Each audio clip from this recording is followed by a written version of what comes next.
Assalamualaikum warahmatullahi wabarakatuh.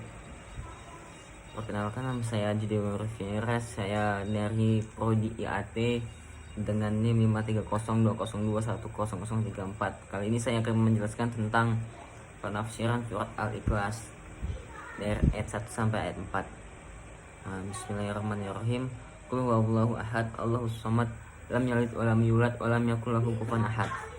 Artinya, satu, katakanlah dialah Allah yang Maha Esa. Allah adalah Rabb yang As-Samad. Dia tidak beranak dan tidak pula diperanakan, dan tidak ada seorang pun yang setara dengan dia. Keutamaan surat Al-Ikhlas. 1. Surat Al-Ikhlas yang berisikan sifat Allah Azza wa Jalla, orang yang mencintainya dan dicintai kembali oleh Allah Azza wa Jalla. Dari Aisyah bahwa Nabi SAW mengutus seorang laki-laki memimpin sekelompok pasukan saat mengimami sholat. Dia biasa membaca dalam sholat jamaah mereka lalu menutup dengan Qul huwallahu ahad. Ketika mereka telah kembali, mereka menyebutkan hal itu kepada Nabi SAW. Maka beliau berkata, tanyalah dia, kenapa dia melakukannya? Lalu mereka bertanya kepadanya. Dia menjawab, karena surat ini merupakan sifat Ar-Rahman, Allah yang Maha Pemurah, dan aku suka membacanya. Maka Nabi SAW bersabda, beritahukan kepadanya bahwa Allah mencintainya. Hadis riwayat Al-Bukhari nomor 7375, Muslim nomor 8813. 2. Manfaat dari surat Al-Ikhlas sebanding dengan sepertiga Al-Quran. Dari Abu Darda, Nabi SAW beliau bersabda, apakah seseorang dari kamu tidak mampu membaca sepertiga Al-Quran dalam satu malam? Para sahabat bertanya, bagaimana caranya ya Rasul? Lalu beliau bersabda, Qul huwallahu ahad sebanding dengan sepertiga Al-Quran. Hadis riwayat Muslim nomor 811. Maknanya adalah bahwa kandungan Al-Quran ada 3 bagian. 1. Hukum-hukum. 2. Janji dan ancaman. 3. Nama-nama dan sifat-sifat Allah Azza wa Jalla. Dan surat ini semuanya bersih tentang nama-nama dan sifat Allah Azza wa Jalla. Sebab turun surat Al-Ikhlas, sebabun nuzul.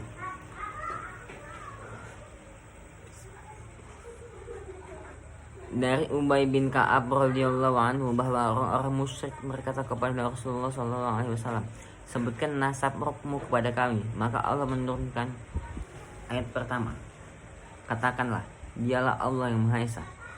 Hadis riwayat Tirmizi nomor 3364. Hadis ini menunjukkan bahwa surat Al-Ikhlas termasuk surat Makkiyah dan nampaknya termasuk surat yang awal turun di kota Mekah. Dan surat ini sebelum surat Al-Falaq dan surat An-Nas.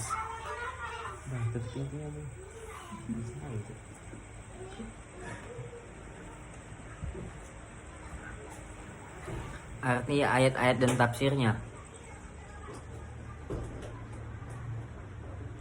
Qul huwallahu ahad, katakanlah dialah Allah yang Maha Esa. Imam Ibnu Katsir rahimahullah berkata, yakni dia yang pertama dan esa, tidak ada tandingan dan pembantu, tidak ada yang setara dan tidak ada yang menyerupainya, dan tidak ada yang sebanding dengannya.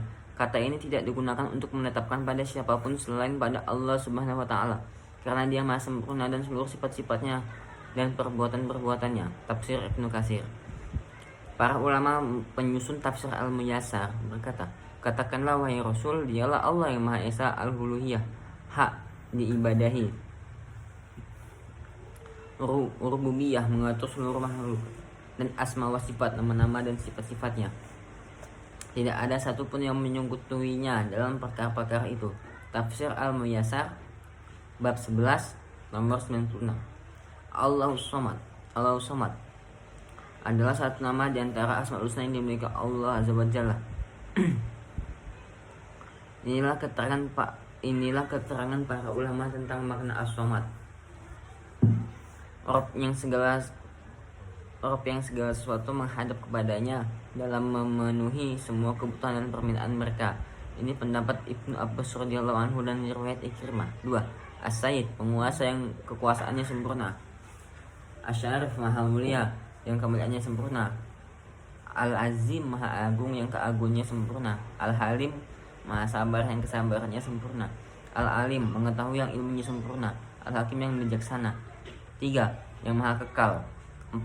Al-Hayyun Al-Qayyum, yang maha hidup, maha berdiri sendiri dan menguasai yang lain.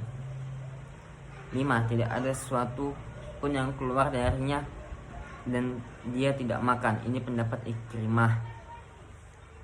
6. As-Somad adalah yang tiada beranak dan tidak perlu diperanakan. Ini pendapat Al-Rabbi bin Nas. 7. Yang tidak berongga. 8. Yang tidak memakan makanan dan tidak minum minuman. Ini pendapat Asy-Syuhubi. Cahaya yang bersinar. Ini pendapat Abdullah bin Buraidah. Imam At-Tabrani rahimahullah berkata, semua makna ini benar dan ini semua merupakan sifat penguasa kita Azza wa Jalla. Dia adalah tempat menghadap di dalam memenuhi semua kebutuhan. Dia adalah yang kekuasaannya sempurna. Dia adalah As-Somad yang tidak berongga dan tidak makan dan minum.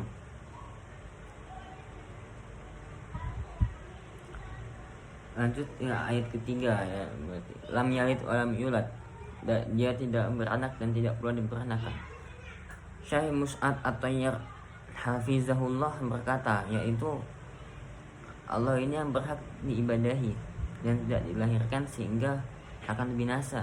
Dia juga bukan suatu yang baru lagi, bahkan dia adalah al-awwal, yang tidak ada sesuatu sebelumnya, dan al-akhir, yang tidak ada sesuatu pun setelahnya.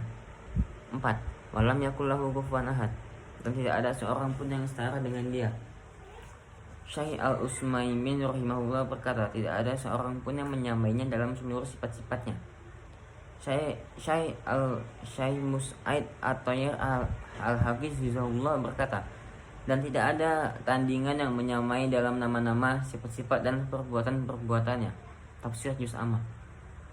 Bantahan anggapan Allah memiliki anak. Banyak sekali bantahan Allah Azza wa Jalla dalam kitab sucinya terhadap orang-orang yang beranggapan bahwa Allah memiliki anak. Antara lain firman-Nya yang berbunyi, Dia pencipta langit dan bumi. Bagaimana dia mempunyai anak padahal dia tidak mempunyai istri? Dia mempunyai segala sesuatu dan dia maha mengetahui segala sesuatu.